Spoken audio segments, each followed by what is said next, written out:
Bonjour à tous, bienvenue dans ce tutoriel Python. Aujourd'hui, nous allons voir comment utiliser les structures conditionnelles et les boucles en Python.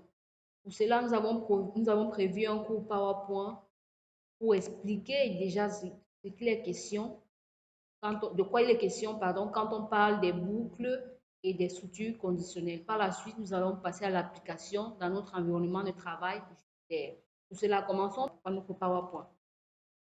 Bon, les structures conditionnelles. Quand on parle de structures conditionnelles, il s'agit là des structures qui permettent de prendre des décisions dans un programme ou alors d'écrire des codes en fonction des conditions spécifiques. Pour cela, nous avons la première condition qui est if, qui permet de vérifier une condition et d'exécuter un bloc de code si la condition est vraie. Voici donc l'exemple qui suit, qui sera appliqué également dans notre environnement de travail Python. Passons donc à la condition else. Else permet d'exécuter un bloc de code si toutes les conditions précédentes sont fausses. Cela voici donc l'exemple. H égale 15, if H supérieur ou égal à 18, alors affiché majeur, sinon affiché mineur. Ici, on ajoute donc une autre possibilité qui est else et la console vous affichera le résultat prévu. Alors, la troisième condition ici, c'est elif. Avec Python, elif permet de vérifier si une autre condition est vraie et si la première est fausse. Voici donc l'exemple qui suit. Note égale 14. If note supérieure ou égale à 16, affichez très bien. Sinon, si note supérieure ou égale à 12, affichez assez bien. Sinon, affichez au revoir. Alors ici, elif permet de tester plusieurs conditions successives. Nous passons donc à la boucle for. La boucle for permet de répéter un bloc de conditions ou alors un bloc de code pour chaque élément d'une séquence. Il peut s'agir là d'une liste, d'un tuple ou d'une chaîne de caractères. Exemple 1, afficher des nombres de 0 à 4. Nous allons appliquer ce code dans Jupyter et nous allons voir le résultat à la fin. C'est déjà question de savoir que nous aurons comme résultat les chiffres de 0 à 4. Dans l'exemple 2, nous avons là parcourir une liste. Cet exemple consiste à parcourir une liste de fruits. On aura comme liste pommes, bananes et oranges. À la fin, à la console, nous aurons les différents fruits qui seront affichés. La boucle while. La boucle while permet d'exécuter un bloc de code tant qu'une condition est vraie. Exemple 1 nous montre comment cette boucle-là est utilisée dans un exercice quelconque. Alors, pour la boucle while, il est question de savoir que ici, la boucle while continue tant que la condition est vraie. Nous avons donc prévu un deuxième exemple pour expliquer cela davantage. Tout cela sera appliqué dans notre environnement de travail Jupyter. En conclusion donc, vous avez donc appris à utiliser les différentes boucles et les conditions if, elif et else. Ces outils donc de base de la logique en programmation vous permettront de vous exercer. Et donc pas à faire des exercices et à créer vos propres programmes. Maintenant, nous allons passer à l'application. Il s'agit là de l'exécution de ces codes dans un environnement de travail Python. Pour ce faire, nous allons utiliser Jupyter qui se trouve dans le logiciel Anaconda. Notez bien, il est question ici de vous assurer d'avoir ces exercices ou exemples déjà enregistrés dans un dossier pour rendre son ouverture possible dans le logiciel. Voici donc la procédure à suivre. Nous allons ouvrir le logiciel Anaconda et nous allons choisir Jupyter, notre environnement de travail, qui est juste là, et cliquer maintenant que la page s'affiche. Nous allons donc choisir l'emplacement du document dans lequel se trouve notre exercice. Il s'agit là de desktop. Ensuite, nous allons cliquer sur Nouveau dossier.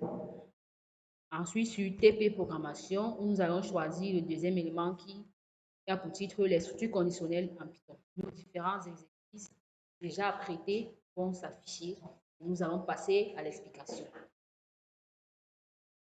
Alors, ici, le premier exercice dans notre cours portait sur l'âge. Nous avons donc entré là notre bout de code tel que sélectionné. Et c'est ainsi qu'après, nous avons cliqué sur exécuter. Là, nous avons eu comme résultat, vous êtes majeur. Parce qu'à print qui signifie afficher, et la valeur vous êtes majeur apparaît donc à la console. Notre condition a été vérifiée. Passons donc à l'exemple 2 portant sur else. Nous avons donc écrit notre bout de code là, tel que sélectionné. Nous avons écrit h égale 15, if h supérieur ou égal à 18, print majeur, else print mineur. C'est-à-dire, nous avons attribué une valeur 15 à notre variable h. Nous avons donc écrit si l'h est supérieur ou égal à 18, nous allons afficher majeur. Sinon, afficher mineur. Après exécution de notre code, nous avons donc la mineur qui est affichée. S'il y a erreur, bien évidemment, ça s'affiche ainsi. Nous recommençons les exécutions. Pardon, mineur qui s'affiche. Nous passons donc à l'exemple avec la condition elif. Ici, nous avons écrit ce bout de code là. Nous avons attribué la variable 14, nous avons attribué la valeur 14 à notre variable note. Nous avons écrit si note supérieure ou égale à 16, affichez très bien. Sinon, si note supérieure ou égale à 12, affichez assez bien. Sinon, affichez au revoir. Après exécution de notre code, nous constatons que assez bien s'affiche à la console. Notre code a bien été écrit, c'est pourquoi l'exécution est sans faute. Nous passons donc à la boucle for. Ici, nous allons afficher des nombres de 0 à 4. Nous avons donc écrit ce bout de code for i in range 5, print i, qui signifie pour i allant de 0 à 5, afficher i. Après exécution, notre code nous propose ces valeurs allant de 0 à 4.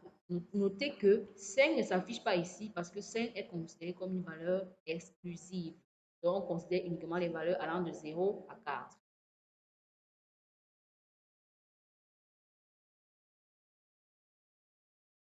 Exemple 2, parcours d'une liste. Nous avons donc là une liste de fruits. La liste de fruits, le nom c'est fruits. La variable ici c'est fruits. Il s'agit là d'une liste dans laquelle nous avons attribué les différents éléments, pomme, banane et orange. Pour fruit, une fruit, une fruit. Donc là, on aura un résultat, les différents fruits contenus dans notre liste. Après exécution. La boucle while. Exemple 1 avec la boucle while. Si nous avons écrit notre bout de code tel que sélectionné là, mot de passe égal, while mot de passe égal, nous avons mis le mot de passe égal input, entrez le mot de passe, PIN, accès autorisé. Après exécution donc, nous allons avoir ce résultat après avoir entré le mot de passe. Voilà comment ça va se présenter. Pour que vous voyez clairement. Nous allons donc exécuter ce bout de code là afin de voir ce que ça va nous donner. Cliquons sur exécuter. Là, il nous est proposé d'entrer le code. Nous allons donc écrire le même code qui est marqué là-haut et ensuite exécuter pour avoir le résultat. Dès lors qu'on entre le mot de passe et qu'on exécute, voici donc le résultat qui s'affiche. Python 1, 2, 3, 4 et c'est OK. Après l'application de ces différents bouts de code, nous espérons que vous avez bien compris que vous pourrez pratiquer à la maison. Ces outils sont les bases de la logique en programmation. N'hésitez donc pas à refaire des exemples et des exercices et à créer vos propres programmes